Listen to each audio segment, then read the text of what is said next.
Hi everybody and welcome back to the Wolf Den Library. My name is Miss Evelyn and today we are going to begin reading The Secret Garden by Frances Hodgson Burnett. This is the Junior Classics version that was adapted by Margaret DeKeyser, illustrated by Phil Devine, and published by Bendon, Inc. I hope you enjoy it. Chapter 1. There is no one left. Mary Lennox was a sour-looking child. She was very thin and always sick. Her skin was yellowish and her blonde hair was scraggly. Her father was an officer for the English government in India. He was busy with his work, so he didn't have time for Mary. Her mother was a great beauty who loved to go to parties and have fun. She didn't want a child at all. So Mary was handed over to an ayah, a native servant. Mary's mother told the ayah to keep the child out of her sight as much as possible. Mary could only remember being cared for by her ayah and the other native servants, and they always let her have her own way. They knew that Mrs. Lennox, or the Mem Sahib as they called her, would be angry if she was bothered by Mary's crying. Poor Mary was as spoiled as a little pig by the time she was 6. One very hot morning, she woke up very crabby. She became crabbier still when she saw that the servant in her room was not her ayah. She was not very nice to ayah, but she did not want anyone else to take care of her. "Why did you come?" she said to the strange woman. "Send my ayah to me." The woman looked scared and told Mary that the ayah could not come. Mary threw a fit. Even though Mary kicked her, the servant told her again that the ayah could not come. There was something strange happening at the Lennox house that morning. Everyone hurried around. Nothing was done on schedule. The servants acted scared, and some of them seemed to be missing. No one would tell Mary anything. She was left alone as the morning went on. Later, Mary was playing in a corner on the veranda. She saw her mother talking with a young British officer whom Mary didn't know. Mary usually called her mother Mem Sahib, like the servants did, not Mama or Mother. Mary stared at her mother because she did not get to see her very often. The Mem Sahib was tall, slim, and very pretty.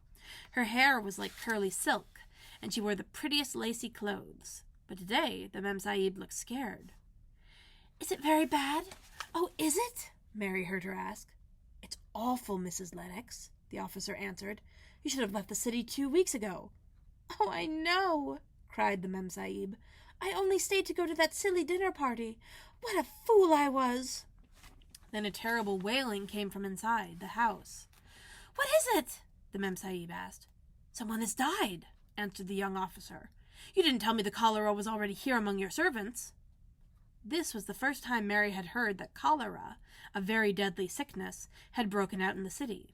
Her ayah had been taken ill the night before and had just died. It was her death that set the servants wailing in fear. Mrs. Lennox and the young officer ran into the house, leaving poor Mary alone.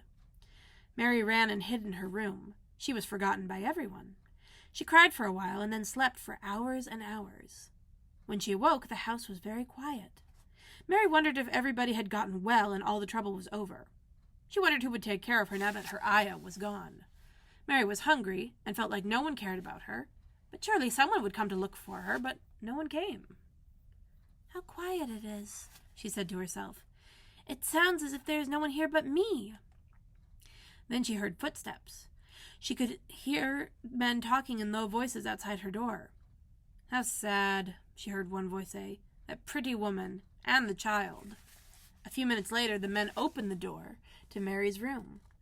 One was a military officer she had seen once before with her father. He and his men were surprised to see her.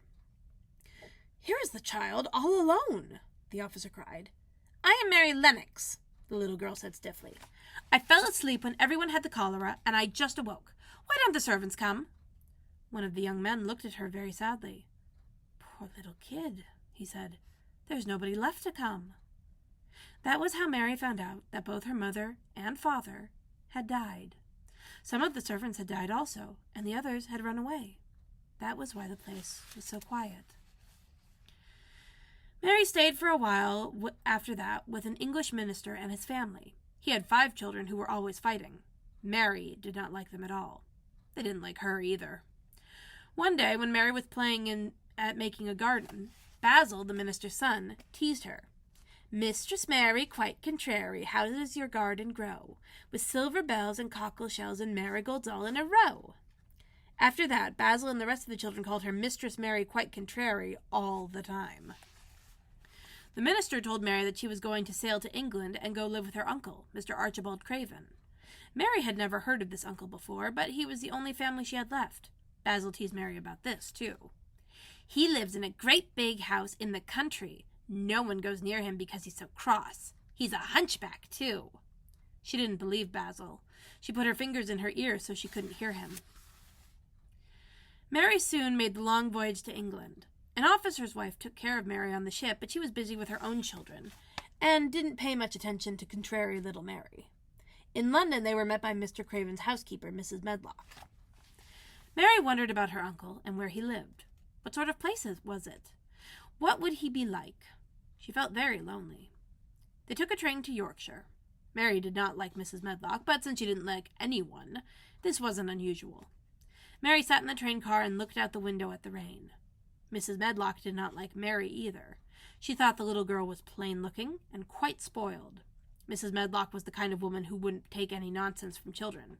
But Mr. Craven had sent her to fetch the girl, and that's what she did. "I suppose I should tell you about where you're going," Mrs. Medlock said. "You are going to a gloomy place. The house is called Misselthwaite Manor.